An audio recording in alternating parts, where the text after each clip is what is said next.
How do you discover your authentic self beyond shame? As life is challenging, things are unraveling, you're starting to question your life experience in a new way. What is the role of shame and its sneaky ways in the background within that? I'm Lindsay Elizabeth, and I remember the moment when I first realized that shame was showing up in sneaky ways within my own life, and I was adamant on seeing through so that I could live into the authenticity of love, truth, my true nature, my authentic self, and the power that was available within that.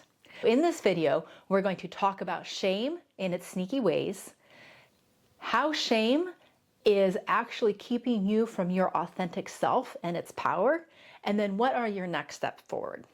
Shame in its sneaky ways. We're going to use the word shame, but I also want you to keep an open, malleable mind, open space for the different faces of shame, because there may be places where people pleasing, need for validation. There's so many different words because ultimately shame is a face of fear. Start to see some words may resonate with you more than others. Yes, you clicked on this video because of the word shame, but to start to see the fingers of how fear works. Shame may be a predominant one in your life, but that is just the word package, literally the energetic package that has resonated with something deep within you. The shame is literally just an indicator. It's a pointer. It isn't lock solid, this is that thing. No, because it's always pointing into the thing deeper that is installed within you energetically. So shame just happens to be the word that we're using to get to that. But as we're walking through this, like I said, it could be shame, could be vulnerability, could be people pleasing, concern for what others think, needing validation, those types of things. Okay, so shame's sneaky ways. I remember when I was reading a book and she was talking about how her mother, they were Greek, and her mother would give her tzatziki and feta cheese and pita bread and spanakopita, and she would give her all the authentic foods that they were used to eating in their home, but when she started to take those to school, she would throw them away because her friends were making fun of her. So she literally for 1 or 2 years didn't even eat lunch, always constantly throwing it away because of what others were thinking, saying, doing, her experience of that. Start to see, where am I disregarding what is true for me on behalf of leaving myself for someone somewhere out there. It could be the man, could be the job, could be the money, any type of relationship, something that you desire for yourself that you know that is authentic and true and goodness for you, yet you remain disconnected from that at the whim of staying in connection, you hope, with somebody out there. But here's the thing. If you are in disconnection from yourself, whatever you're then experiencing out here isn't even in authenticity with your own self, because it's the facade meeting the facade. It's the illusion meeting the illusion. And then you feel so disconnected, stuck in shame. The shame is actually a gift because it is showing you there is something you're believing that is not true.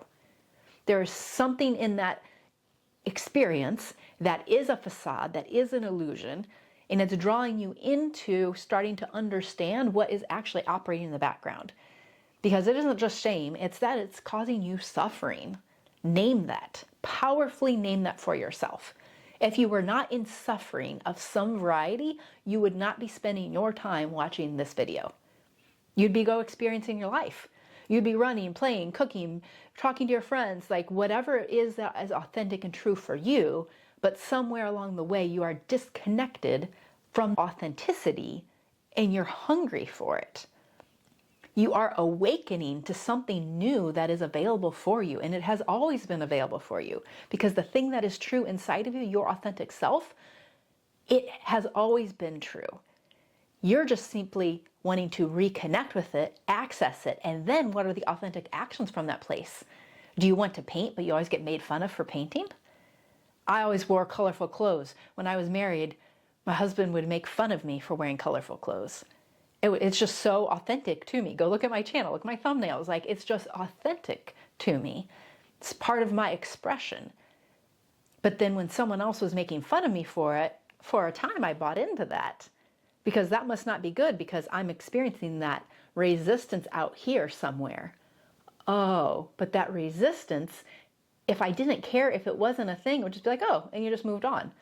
But that sandpaper to the soul, those moments when it rubs you in such a way that it's drawing you into something that is true within here.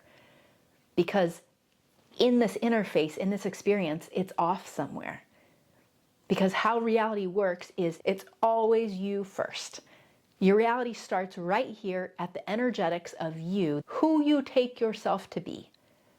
And when you think that you are this body-mind that then needs to be protected, needs to be validated, needs to fit in out here, needs to have other people agree with me, now I'm in this zone literally waiting for shame to show up because it's already what is seated. Now I'm in question, I'm in doubt of myself. I'm already in this place of self-judgment. I'm already in this place of abandonment of my own self on behalf of somebody out there. And clue, spoiler alert, everybody out there is doing the same thing. So now we have all these everybody's trying to find out who the everybody else is doing, and everybody's disconnected from their own self.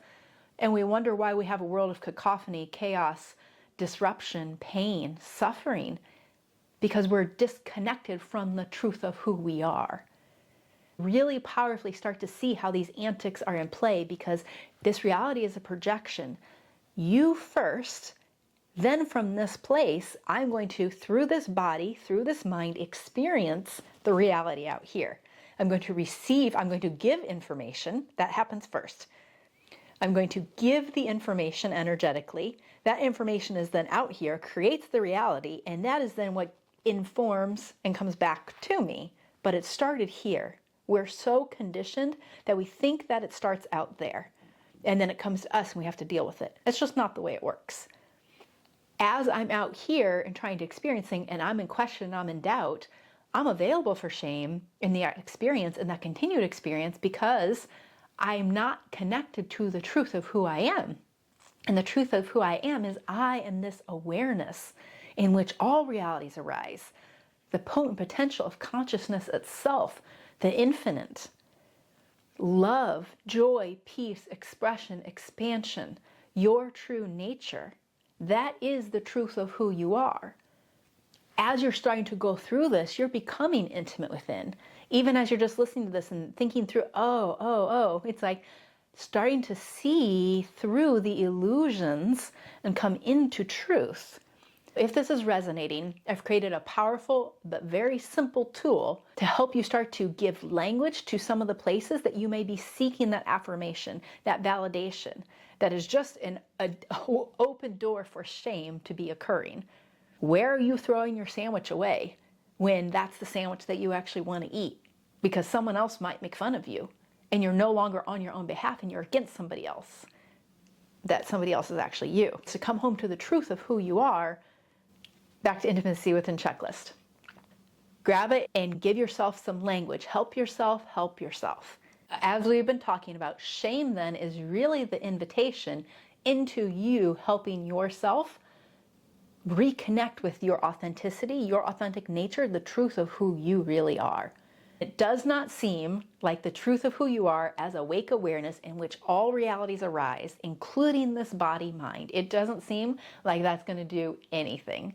It does not seem like that's going to clear up anything in your world, that's going to bring you clarity, it's going to help you see through whatever issues that are at hand, because the issues might have a lot of dollar signs attached to them, might have a lot of people that you love associated with them, and you're going to remain caught up in the mind, but to start to see it's all in the mind.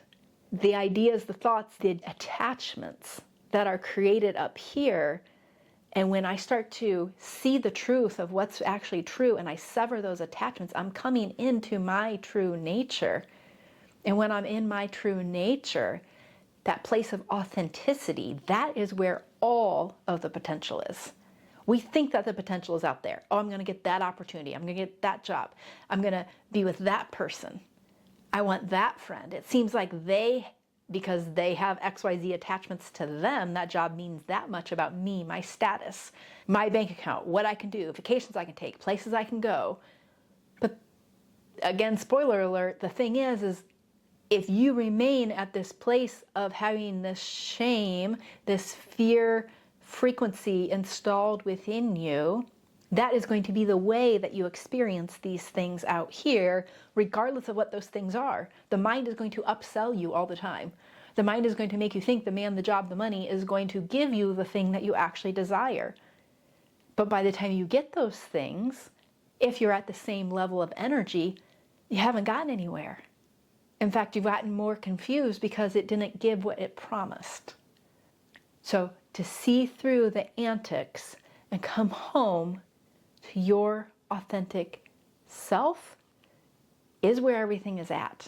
And your authentic self isn't, for example, I got divorced. I then opened this business, became an executive coach, force multiplier, ... Fast forward. I became a ballroom dancer. I had never learned to dance. I wanted to learn how to dance. I then started dancing. So I had a newfound identity as a solopreneur, as a ballroom dancer, but none of those, even though those are external ways to talk about the thing that I'm doing, those identities are still not the truth of who I am. What if you break a leg? What if you stop ballroom dancing? Like, there's so many what ifs that thing can dissolve away, and to start to see, as this dissolves away, even that girl throwing away her sandwich every day at lunch, what if that friend moved? What if the friend who was making fun of you, you threw your food away every day because she was making fun of you, and that friend now moves away? It's like to start to see that this stuff just shifts. It shifts so fast and so easily, but our mind is staying stuck, and then it's creating the shame loop. And now we're out here dealing in the shame, trying to fix the shame. Talk to the friend, don't talk to the friend, ignore the friend, sit somewhere else. We're trying to move the furniture on the deck of the Titanic. Like, the ship is already sinking. Those seeds are already what are installed, and start to see that I have the power to reclaim my authentic self as awareness. And it doesn't seem like that's going to shift anything, but I'm here to say it's going to shift everything in ways you cannot comprehend yet at this time.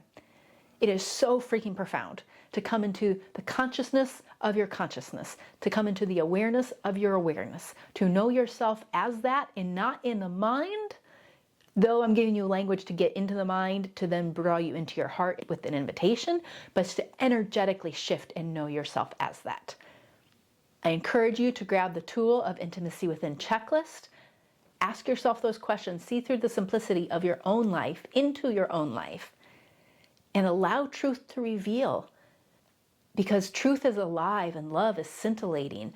It's vibrating. It is of the high frequency of authenticity and love and expansive knowingness.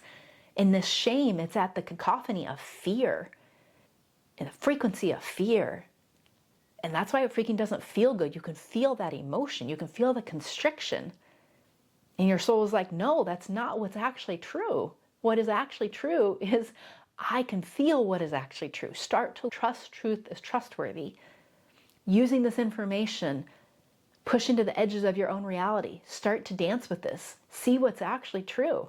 Because as I started to learn these concepts, I actually started to live the concepts. And when you start to live the concepts and you buy into that the truth is actually true and truth is actually trustworthy, it starts to, there's the saying by Steve Jobs, once you push in on that balloon, you realize something comes out the other side. Well, I'm here to say, once you push on that balloon, it pops and you realize it was an illusion to begin with. Like, you are so freaking powerful, but I don't mean powerful as in, I'm the king of the universe. I mean, you are so powerful that it shifts your entire life and reality in a way you cannot even comprehend. Because you're not supposed to, because that's at the level of the mind. So your next steps forward are to align with truth. Align with the truth of what's really happening in your life. Name the places where you're throwing away your sandwich because someone else is making fun of you. Where you are disregarding what is true for you because of what somebody else is seemingly doing out here, because there's some conclusions and things happening inside and in play. But so you got to first start to gain an awareness of where it is that you are abandoning yourself and you're rejecting yourself. Harsh words, but yet when you start to get to the truth of this, you see that it is actually true, and that truth, those harsh words actually become liberating. They don't become finger pointing. This isn't finger pointing at all. It's allowing a space of open posture to see what is actually true for you. If you haven't already, grab Intimacy Within checklist. And until the next video, big love.